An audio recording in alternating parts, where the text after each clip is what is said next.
You attack the body. If you're Oscar Valdez and Shakur Stevenson eventually is going to bring that guard down, you can't stay on the outside. If you're Oscar Valdez, you just can't, because if you do, you're gonna cruise to a unanimous decision loss. And that's just Shakur Stevenson is just that good. And he's come out and said in interviews that he's not going to make this a war. He's not going to make this a fan-friendly fight. I mean, he's going to fight his fight. That's what Shakur Stevenson. I mean, that's his prerogative, and that's his right to do what he thinks he's going to do to win the fight. And Oscar Valdez, he's familiar with this role. He was an underdog against Alacran. He was a 4-1 underdog against Alacran. He's a 5-1 underdog against Shakur.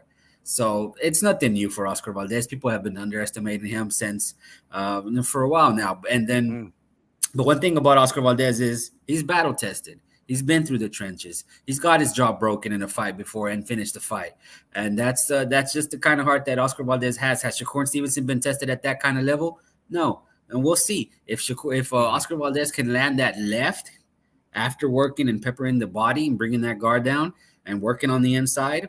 If he can land his left hook, his bread and butter left hook, he can put Shakur in some trouble, man. It's gonna be you still want to give, keeping it real. You go with your heart, you go with the guys that you root for, but you also got to speak from the mind. You also got to speak with your wallet in case you were gonna bet it in this fight. Yeah. So Shakur Stevenson is the favorite for a reason, and it's going to be the classic Mexican style versus the pure boxer technician style, and we've seen it quite a bit these past few weeks, and hopefully I'm pretty sure these guys will deliver a fight, man. A good fight, an entertaining fight for the casuals, because Oscar Valdez, if he wants to win this fight, he better turn this into a very, very fan-friendly fight. Are you concerned because we've seen Oscar Valdez, get a slow start in most of his fights, especially with Adam Lopez. He got popped, got rocked out in that second round and, came back up. Is that a concern with a very, technical boxer, someone that's very young and extremely talented, and he will capitalize in any weakness within his opponent? And we've seen it over and over and over. Is that a concern? Does Oscar Valdez needs to really get it going from the start, from the the start of the round? And well, not necessarily right away, because also you got to take into account what kind of game plan that Shakur Stevenson is going to have. If he's going to have the fast come out in your face game plan like he did against Jamel Herring, or is he going to go back to his usual boxing, hit and don't get hit kind of style? And I think Oscar Valdez is going to bring out the best in Shakur, and I think Shakur is going to do the same thing for Oscar Valdez. And Oscar Valdez shares kind of similar traits as Canelo and the whole Reynoso, because they start off slow. And in his fight against Conceição, it took him a few rounds to get into it. It was more competitive than people want to admit. The only thing that kind of marks everything is that 117-110 scorecard, which was an absolute horrendous scorecard. But it was a very competitive fight. And in the second half of that fight, Oscar Valdez got in his groove, landed the cleaner shots, had the better effective aggression, and he really took it to Conceição in the second half of the fight, where Conceição kind of not gassed out a little bit. And so Oscar Valdez is a slow starter. So, and even in the Alacran round where Valdez dropped him. But that's just him measuring himself, man. You don't want to fall in too deep of a hole against a technician like Shakur Stevenson. You want to get it started quicker than sooner than later. Yeah, and we know for a fact that, man, Oscar Valdez has just gotten better and better and better, especially after the when he beat Berteld. He did have some kind of issues with Conceição. Everyone was expecting a much better fight. I mean, he fight great. Don't get me wrong, but people were more into expecting, wow, these guys just beat. They were expecting a dominant win by Oscar. Yeah, a domination completely. No one expected maybe Conceição though. Yeah, nobody expected Conceição to probably maybe handle the pressure that typically Oscar Valdez has. I don't know exactly what happened at that time. I think that was around the time that he was involved with some kind of herbal tea or something like that. I don't know if that's something that that just got him to his mind. It might have messed him up mentally a little bit, but either way, it was still a very competitive fight for Oscar.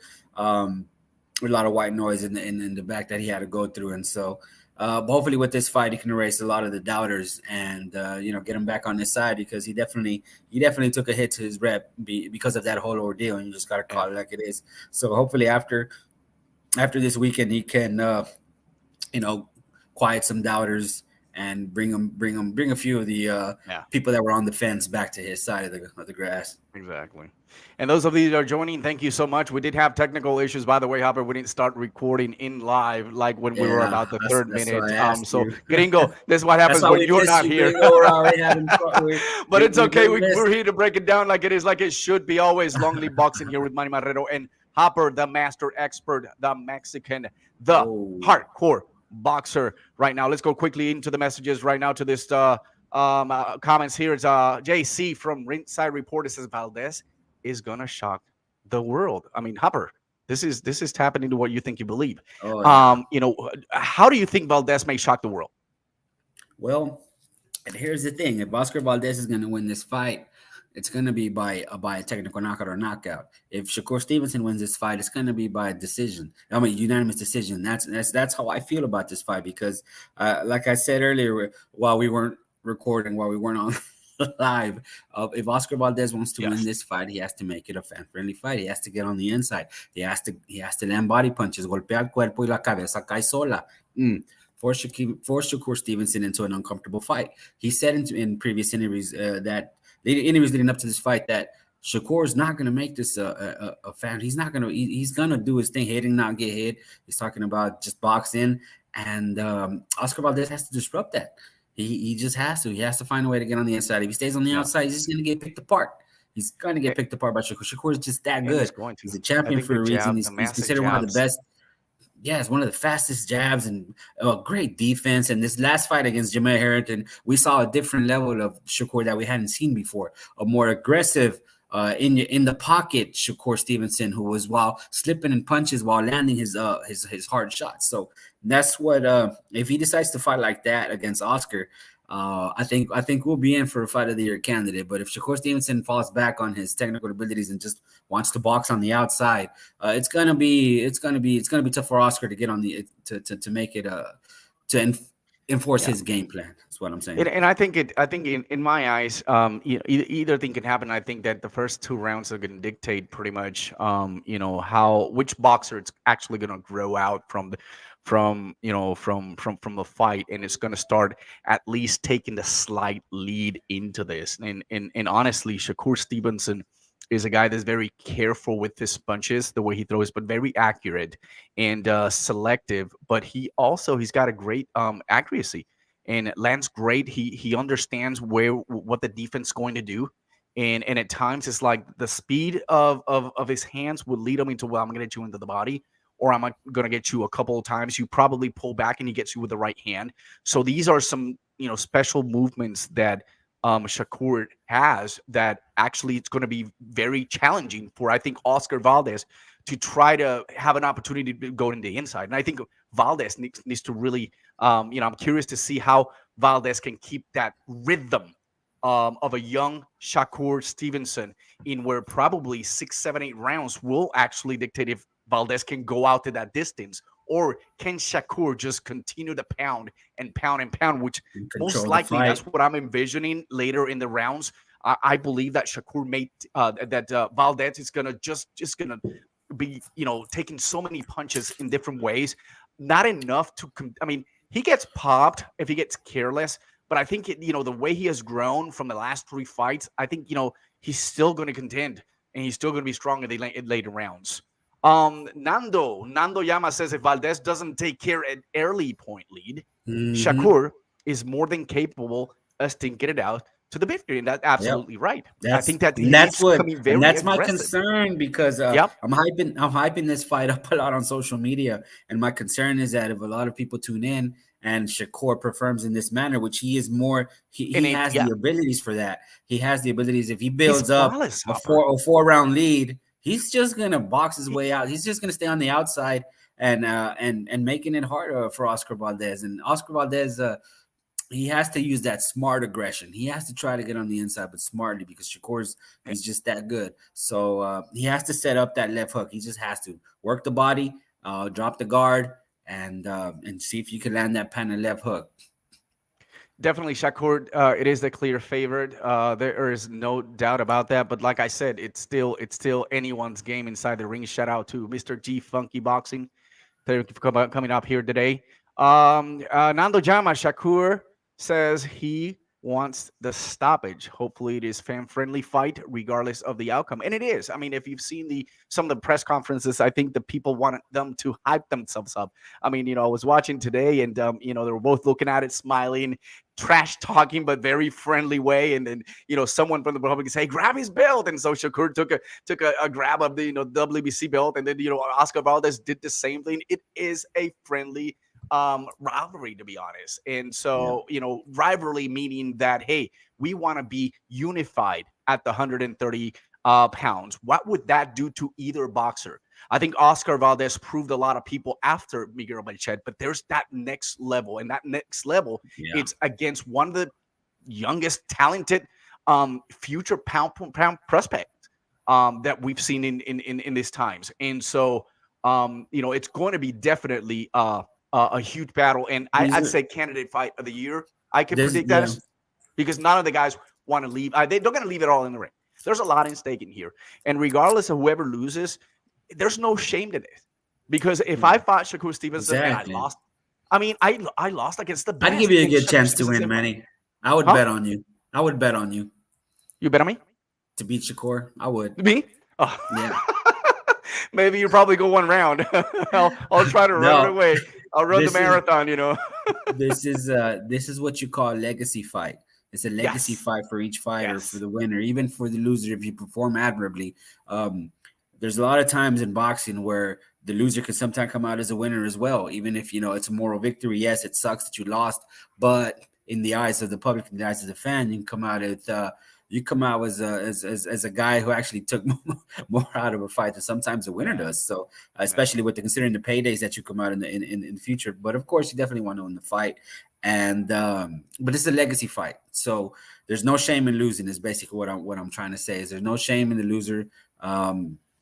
We respect it for taking these kind of challenges, and we need this. We should applaud this when champions fight champions in boxing and get stuff done and get the deals done. We should applaud it instead of trying to criticize it or this is our night. Saturday is our night, and we get Oscar Valdez and Shakur Stevenson.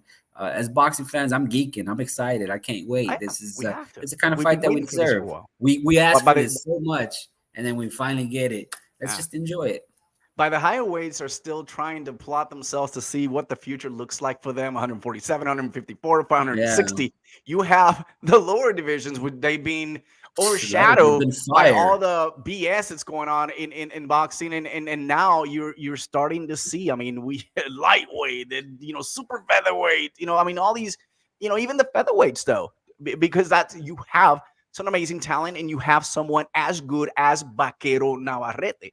Like you mentioned earlier, a lot of people wanted to see Shakur and Navarrete, but this is just the start. I mean, a lot of stuff can happen, and even Navarrete could go up, and I mean, that's a future conversation. I'm just trying to get the magnitude of these lower divisions and how great are they.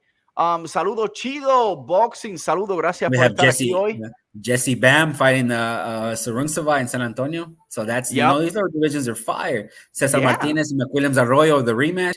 I mean, they're giving us fights after fights, and that's what we expect. That's what we expect from these. We expect nothing less from the lower division. Sometimes low-key carries the sport. Yeah. Here, Punch Smollett said Shakura va a probar el Chile nacional. Oye, Shakura, Punch Smollett, yo que tengo que decir una cosita es que también tenemos que dar crédito que Shakur Stevenson tiene sangre puertorriqueña, independientemente no ha sido mercadeado, ¿verdad? He hasn't been marketed as a Puerto Rican, but he's got it. La sangre la tiene, si su papá la sangre la tiene, y let me tell you something, puertorriqueños no le gusta el Chile, so definitely, it just doesn't sit well. Definitely, he's gonna make sure that does not happen. That's gonna be up tomorrow night, ESPN. You can't miss that fight.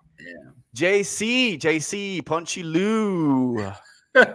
El Chido says, someone said to me that if Shakur beats Valdez, he's in the running to be considered better than flyweight at 130.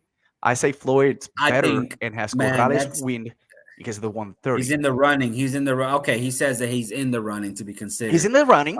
Man, that's kind of tough because Floyd at that era, he was Pretty Boy Floyd. Pretty boy. No Floyd money, man. was No money. Pretty boy. Pretty Boy Yep. Floyd was And he he was a was special fighter. Pretty Boy Floyd. Money Man was more of a persona at that point, right but because it was making Pretty the Boy money. Floyd, yeah, Pretty Pretty boy Boy was up Floyd to was. making the money. That's a lot. That's a lot. You got to see a lot more from Shakur. I think he's more than capable of it. I get what he's saying. He has the potential to be. I guess that's He another does. way to put it. He has the And we've potential to heard be that that. since he was in the But 126 it's pounds. a lot though, and we're gonna hold it. We're gonna hold it very It's gonna be hard to top that because But Pretty Boy I'm going to be Floyd very was a serious special though. fighter. If that's the case, the guy that's got the much better resume up to this point, it could be Between both of these Oscar guys, Valdez. Valdez. Yeah, oh, that's no It's doubt. Valdez because Valdez That's a has no fought. brainer. That's Oscar Valdez. So this is Oscar should be considered higher In terms of resume. Oh yeah, this is absolutely. yeah. Why is it then that the odds are against Valdez? If you see that Valdez may have accomplished, and he's a little bit older, but he may have accomplished more in his career than Shakur. Why is Shakur considered in your eyes a much of a heavy favorite? Scott Quigg when Valdez fought him was 34-1. Serrano was 29-0. Manuel Barriaga was 25-1. Rueda was 26-0. He was undefeated. So I think even Alacran was 38-1. Conciencia was undefeated, 16-0. Valdez is by far the more battle-tested fighter. Now, in terms of just fighting the higher caliber opponents and in the wars that he's been in the ring, like we mentioned earlier, he got his jaw broken in a fight and he still finished the fight. Oscar Valdez is battle-tested. Shakur Stevenson, we've yet to kind of see him go through the adversity that it takes some of the fighters in the ring, getting seriously rocked or, just having to go through something like that. So I'm excited. Is it going to happen Saturday? And by the way, it is a good point by Nando. This fight's actually after the second day of the draft, the NFL draft. So in that area, they're just going to, the lead-in audience. I don't think that the NFL draft is going to get a lot of audience. I mean, they're going to lose a lot of audience right now, especially on that second. The draft is going on right now, and to be honest with you, I'm keeping up on Twitter. I'm not even watching it. I'm focused on boxing, but also Luca, baby, let's go. Yeah, we're starting soon. Knockout out by Kenny. Yo, what's up, my man? Thank you so much for being here. So anyways, but hey, there's another fight going on Saturday. What you want to get to predictions real quick? What do you? Yeah, let's go to predictions. I was just reading some of these messages here. G Funky Fax Hopper. When fighter gives us the fights, they should get the credit. I mean, 100% agree. I think we are. These are the kind of risks we want them to take. No risk, no reward. Steven Ruiz. Oh, yeah, he is starting to say Team Valdez all the way. Man, I mean, nothing wrong with it, bro. I have mad love for both fighters, and I think that you either or you'll be right. Steven Ruiz, again, we have to see it. Shakur can walk through fire like Oscar. Ringside Ruiz. And how he responds. Absolutely. He knows what's up. See, Steven, si sabe. Yeah, exactly. Throwing up the dubs for Hopper, Nando Llama says. So appreciate guys. We're going to go to the predictions. Hey, but I know that Gringo, and by the way, if you guys are thinking, where the heck is Gringo? Gringo has an important commitment with his job. Some money talks, right? So he couldn't be here, but as always, we're a three-man show. Always breaking it down like it is, like it should be. He's got the predictions. Somebody, Hopper, you heard the predictions from Gringo. Let's go ahead and go for it. But what did Gringo say about what did he say? The fight. What did he say? Do you remember? Well, he said he doesn't want to go with his heart. If he goes with his heart, the heart says that he wants. It was Oscar Valdez, but he I think so. believes that Shakur Stevenson will win this fight. And I think he put it. Did he said UD decision, unanimous decision? I think I got to go back and hear into that, but I think he went for that. Tough one. You're a fan of both, Hopper. You're definitely. I can see you're leaning. You will be leaning more towards Oscar Valdez. What are your predictions for this I'm amazing gonna main event. defer to you, Saturday Manny. night I'm gonna this defer to week. you first. I'm gonna defer to you first, if you don't mind. You want to defer to let me? me Absolutely, yeah. absolutely. Hey, listen, I have the opportunity. I know he passed it out. You being Luca the Brunson now? Okay, Brunson's got control of the games. He should be. He did a great job in the first two games. Changing back to boxing. Listen, I've had an opportunity to witness Oscar Valdez and what he's capable of.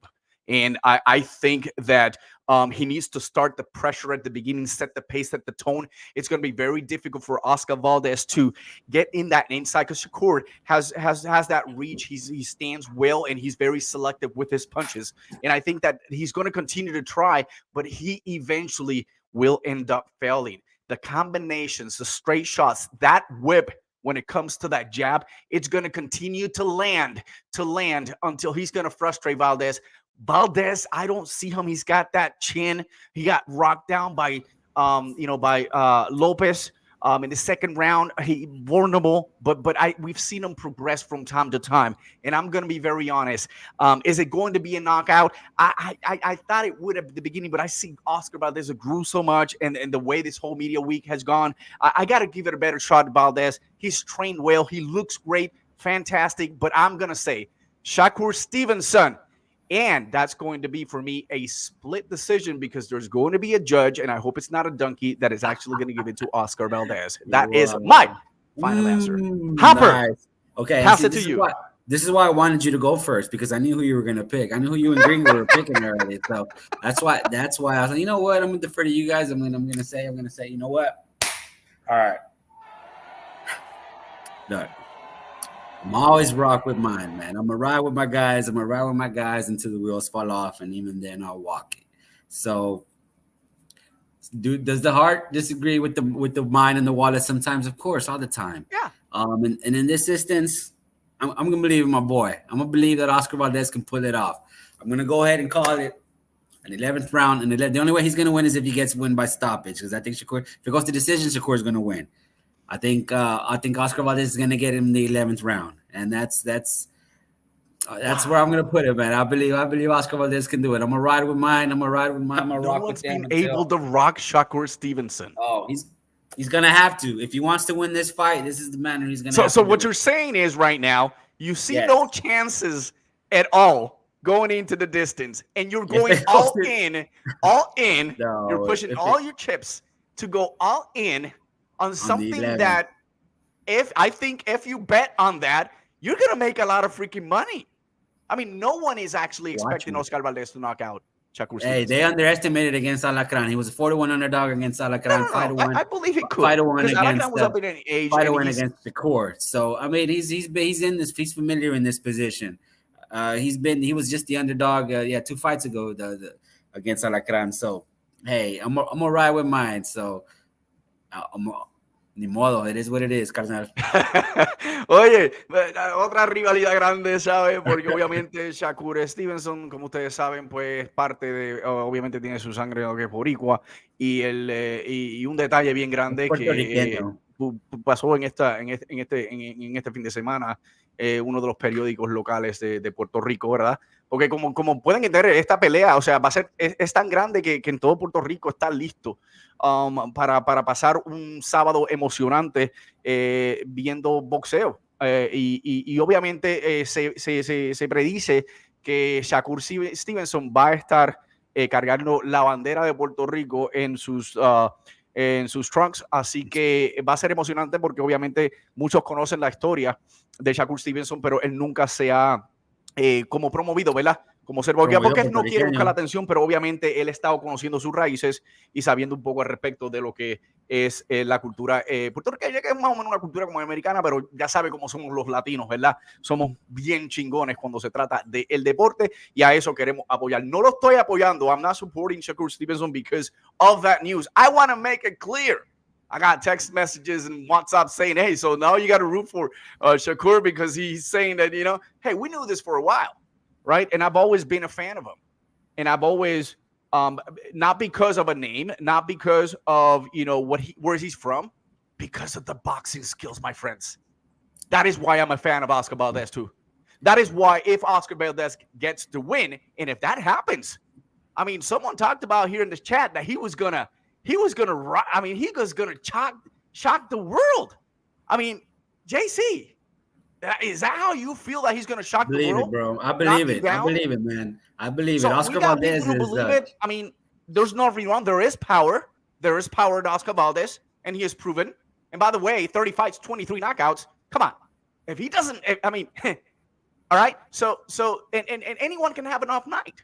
It is going to be tough. It is going to be up the hill. But I believe. I tell you what, though, Shakur doesn't lack for confidence, man. Shakur is one confident individual. So, that's right. Yeah. All right, but man, moving another fight going on, man. Moving into another topic of tonight, ladies and gentlemen. This is the most awaited fight in women's boxing. We have not seen anything like this in decades. Laila Ali versus Jackie Frazier, probably. Laila Ali, Jackie Frazier, 2001, and going for all the marbles. Amanda Serrano entra con un récord espectacular de 44 peleas, 42 de ellas ganadas, 30 por la vía del knockout y una pérdida contra Katie Taylor. Ella es irlandesa y ella trae un récord de 20 peleas, que son las 20 victorias, 6 por la vía del knockout. Ahora, Hopper, mucha gente se está viendo, no conoce a Katie Taylor, y lo entiendo porque a lo mejor no es una persona, el deporte femenino no ha tenido esa exposición como lo ha sido el deporte masculino. Women's boxing has been overshadowed by all this politics, and no one really wants to see. I mean, sometimes there's fights that interest people, but sometimes they're not. But once upon a time, you have two of the best females going at it for the undisputed lightweight female champion. Katie Taylor, not a lot of power, but she is a destroyer. My goodness. She has fast hands, and she is unstoppable. She does not stop throwing punches. I mean, the amount of punches, it's unreal. It's unreal. And I was watching the fight between Katie and Wallstrom, and she had thrown 351 punches, landing 117. That is 33%. But on top of that, Katie Taylor's game, 55% is counter punching. Mm-hmm. Strong against someone that kind of was in that division right about after Katie Taylor kind of became pro. I think she became pro in 2016. Won her first belt 2017. Amanda Serrano, started looking for opportunities. That's the sad thing about her. She's never had that, I guess, that bridge that can lead her to possibly like is happening right now. She's never got paid. I mean, none of these female boxings have gotten paid unless you go to the UFC or you go somewhere else, or you become that profile individual. And these are the struggles that these ladies are having. And then you got Amanda Serrano, very strong, very committed and dedicated. As a matter of fact, Jake Paul was talking about it. He's never seen anyone as committed Amanda Serrano. Yes, we get it. She's, she's a little bit up in age right now. That's nothing. 33 years old, in compared to a Katie Taylor, which is at 35. So they're both out there. I think both are in their primes. Maybe someone can tell me Amanda may be coming down a little bit. Maybe someone can tell me, well, Amanda hasn't had any challenges. I get it. I mean, I understand your concerns about Amanda. The times that Amanda was there was just not opponents. There was no one out there. Katie Taylor was born, and she got a lot of great opportunities, inclusive both of them. They fought someone in common, especially coming up a few months ago, and that was Miriam Gutierrez. And I just, as good as Katie Taylor is, and by the way, Katie Taylor fought her November 2020. Amanda Serrano just fought her last year, December 21. And she looked fantastic against her. And I just started watching the fight again. I just like, man, this is not the best fight I can actually start judging and looking at Katie Taylor. And of course, a lot of stuff that you see with Amanda Serrano, a lot of knockouts, it's like, yeah, it's its lesser opponent. But the most important thing right now is we got them two going at it Saturday night The Zone. Eddie Hearn bringing you the best, making the big bucks, and paying these girls what they deserve. Yeah, Hopper, and what's I your think. breakdown overall about this fight? Well, I mean, I'm excited for it, man. I can't wait.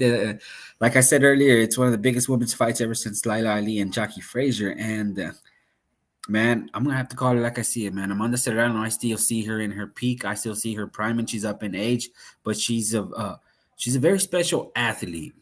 She's a very gifted athlete, gifted fighter. She's also an MMA fighter as well. She transitions from one and the other, and I know I've seen Clarissa Shields do it as well, but the fact that Amanda Serrano is still doing it at a high level, going through 7 divisions, it shows you how serious she is about her craft. And Katie Taylor as well, she's a legend in her own right. A very passionate fan base is the Irish boxing fans. There's very few like those the passionate fans. So Olympic champion. I mean, Katie Taylor against Amanda Serrano was a fight that's been brewing since it was supposed to happen in 2020, but the pandemic kind of derailed it. And there's some bitterness going on about the negotiations. And this is where I know people hate the name his name associated with boxing, but They you got to should. give us I know who you're going to talk about. you got to give a shout out to Jake Paul for putting Amanda Absolutely. Serrano in this platform, Absolutely. for paying him. There's no doubt in my mind that Jake Paul was behind both of these women getting the paydays that they deserve. Often I'm always the guy that talks about you don't want to dip your hands in other people's pockets, prop boxers' pockets, but when in this case, when it's the women fighters who routinely don't get paid what they deserve, it's good to see that they're getting their dues worth and are making 7 figures. Each fighter is making 7 figures, and that goes out to Jake Paul, Eddie Hearn for recognizing the talent that the work that these two women have put in to give us the boxing fans a great night, and they're not going to disappoint. It's a can't miss fight. Katie Taylor has that is a volume puncher. Amanda Serrano is as tough as they come, and this fight, it really can't disappoint. So shout out to everybody involved, Eddie Hearn as well. And last I saw was that Eddie Hearn and Jake Paul have $1 million bet on this fight. So Wow. yeah, big money talking there. Big So money. that's yeah. So shout out to both of these guys for making it more entertaining for both of us. Oh, and also they partnered with the WWE, and they're gonna have a few wrestlers going for representing each fighter, which I thought was pretty cool, and it's a way to market yourself to some of the younger audience. And like the It's team about with time they do something with women boxing, yeah, whatever and it that's is. cool. It is cool because they have a lot of the women fighters representing each side. Like for example, Katie Taylor, you have Sasha Banks, who is with Team Taylor, and that kind of makes me want to root for her, but not Yeah. as much. She has Shayna Baszler, Finn Balor, Sheamus, there are Ireland people, and then with Amanda Serrano, you have Charlotte Flair, Alexa Bliss, Queen Selina, and Damian Priest. So I thought that was pretty cool and worth pointing out, this crossover kind of promotion deal that they have, and it's good to see that the women are getting the exposure that they deserve. That's basically what I'm trying to say. Oh, look who showed up. That's El Gringo out Hey, there look who it showing up and is. say respect to the entire chat. We appreciate you taking the time and talk boxing with us. This is what we love. Sean, you must be on a little break. Appreciate jumping on board. We truly missed you. Made a boo-boo earlier, but that's fine. We are here. I do have to say, before I go to a few of these comments, I do have to say that I am slightly concerned, about Okay. Amanda Serrano. And it's What? because Really? if Amanda Serrano doesn't continue her aggressiveness and allows the Katie Taylor to move around and dictate the pace and the fight, it doesn't matter how much power you have. It's just the volume of punches that are going to come to her are going to be, I mean, I'm going to be the Yeah. difference maker. However, Amanda Serrano needs to um, pressure Katie Taylor at all times. Katie Taylor, when she's under pressured, all right, she gets vulnerable because she doesn't feel on her comfort zone. It's like, get out of my space. I don't know. We're close together. I don't know how to get out of my space. And the reason I say that is I watched both fights between Delphine Pearson and, one of them happened June 19. And by the way, a lot of people thought that, you know, uh, Pearson had won that fight. It was a very Mm-hmm. close one. It was a majority decision. Brutal fight. And it was a very brutal fight. But did you see Katie really out of her comfort zone as she's trying to scramble and not being able to dictate the pace so she can engage herself in some of those body punches and combinations that she's accustomed to do that? There's a reason why she took another fight after that, Cristina Linartao. But then after that, a year later, pretty much a year, 1 month, she met again Delphine Pearson. And it was another fantastic fight. In a fight that, yes, it was called in unanimous decision, but it was a lot closer than one of the judges called it. But we did definitely see Katie Taylor out in the distance, 9th and 10th round, struggling the same way that I'm just talking right now. Yeah. And this is Amanda Serrano's best game, where there is taking you and breaking you down with some of the body punches that she's accustomed to do that. And I have no doubt right now that her training revolves around stamina. Her training is about consistency in some of these combinations and being able to also match a counter puncher as Katie Taylor. And I do see a possibility that Katie Taylor would lead the first few rounds, but it could shift on a different direction. Because I don't see Katie Taylor knocking down Serrano. I don't know. She loads up in a lot of punches, but she doesn't have that power. No, I had a debate with someone the other day. Oh, she's powerful, more powerful than people think of. But you can't. No, definitely. You can't drop someone that is as experienced, as dedicated and committed on the biggest stage in Madison Square Garden. By the way, I think I called it 60-40 at one point, 60% Puerto Ricans, 40% Irish. No, this is going to be a 55-45. Yeah, definitely. Because man. I'm telling you, the Irish fans are passionate, man. They support their kind. Bro, it was sold out for Michael Conlan's pro debut. Come on, they back their fighters up like the Mexicans, like the Puerto Ricans. Like there's fan bases out there that they ride with their guys, and they're the wildest one. Love their chanting. I mean, when I went to see Carl Frampton in Vegas. Yes. As a matter of fact, that was the Oscar Valdez and Lopez card. He was supposed to fight for Gutierrez. Gutierrez in wake. But my goodness, I would look at the Cosmopolitan Center and the entire second floor. They were Irish. Wigs, green. Yeah. Drinking their beer, having a good time screaming. But on the other hand, you'll have the Puerto Ricans doing the same thing. I mean, I just can't imagine just being outside the stadium and just outside the ring. I hope everybody be on your best behavior. Let's just enjoy the fight because some of the rowdy fan bases. When I went to go watch Terrence Crawford versus Mean Machine in the Big Apple, Michael Conlan was on the undercard. And there was a lot of Irish fans there, and they were loud. They made their presence felt. I ended up somehow in the Irish section. And the Irish are very rowdy, very passionate, very proud fans. They're fun and they're great fans, man. So it's the fan bases are very into this fight. And there's hate. There's kind of hate because there's a lot of in stake. But at the end of the day, they're two hard-working females that they're getting their chance. They're getting that that like exposure, the shine, the light, opportunity once in a lifetime. At their peak, both of the fighters, 35 and 33. Right. Let's go back to the comments here in the chat.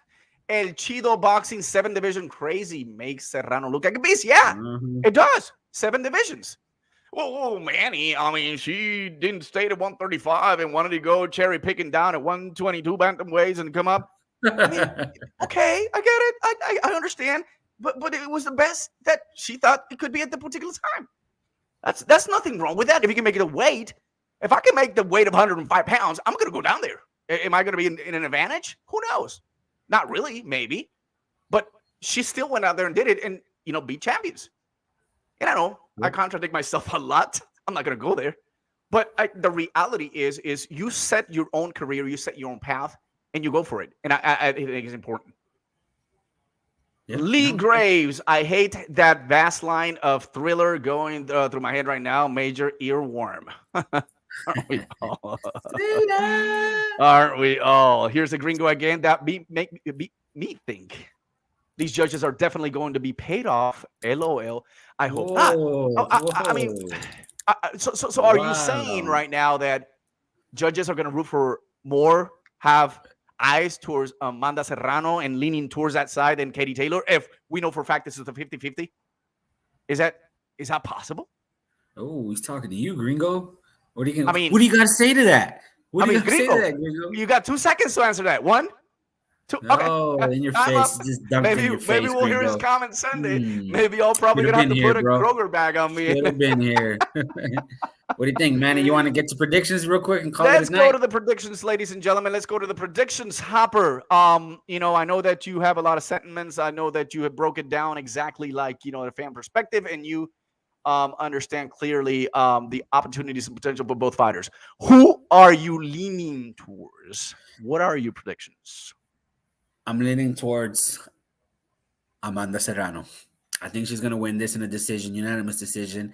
It's gonna be a split decision. My mistake, because Okay. I do think Katie Taylor's gonna she's gonna give us. There has been slippage, and you gotta call it like you say. There has been some slippage in her previous fights, but I think in this fight she's gonna be able to gather everything and perform at a peak level that's gonna push Serrano, and it's gonna the fans the winner in this is gonna be us.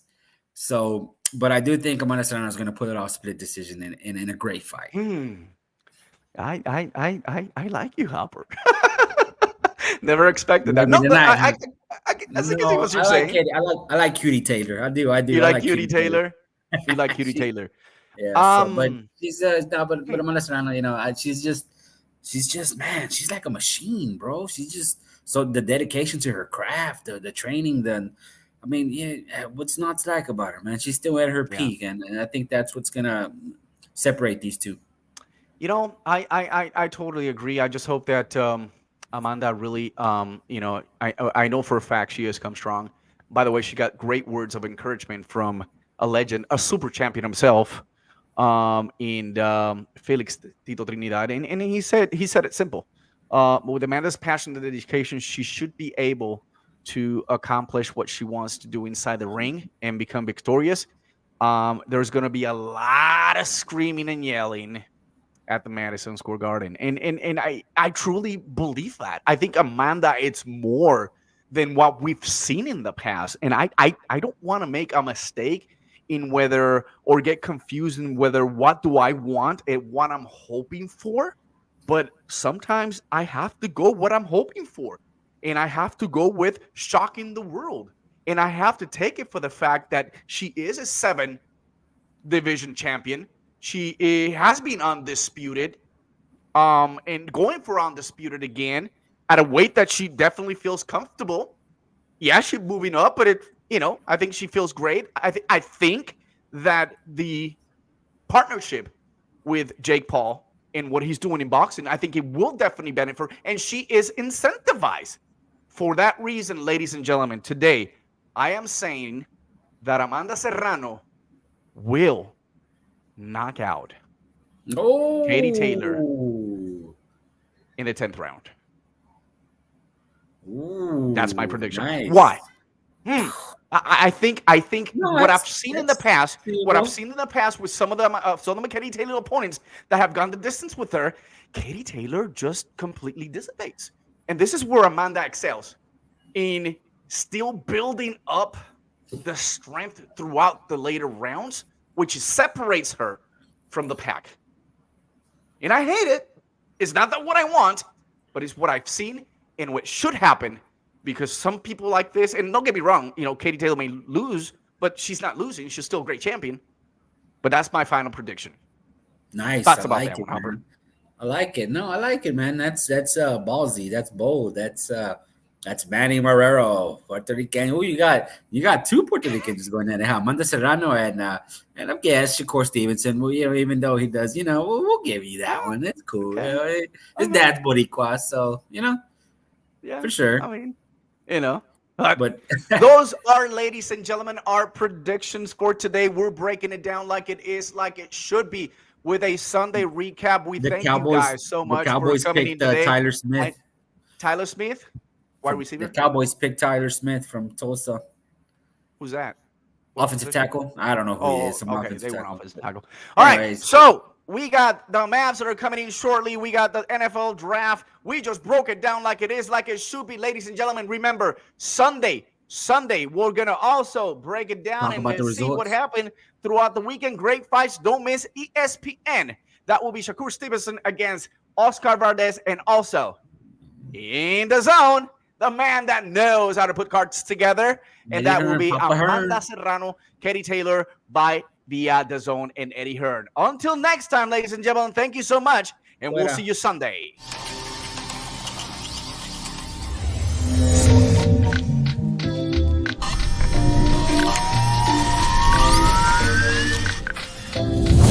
It's Maestro A. It's Kenny T. I'm back in New York City after a weekend in Las Vegas.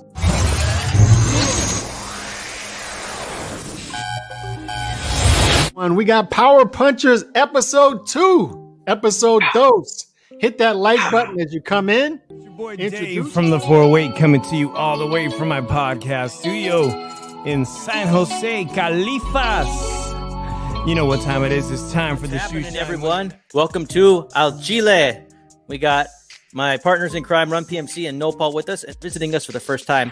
Al Chile means keeping it style boxing. Thanks to those joining me live. Those that be joining me here on Archive. I've been joined by the new co-host of ATP, Nancy, from the Boxing Republic. It's my birthday, and then obviously, Red says to me, these are my girls. You have to make sure you do the interview for them. I said, you know what? Even though it's my birthday, we'll do it. No problem. Oh, you're amazing. So appreciate you. Thank you so much. All-star panel, the round table, number 58.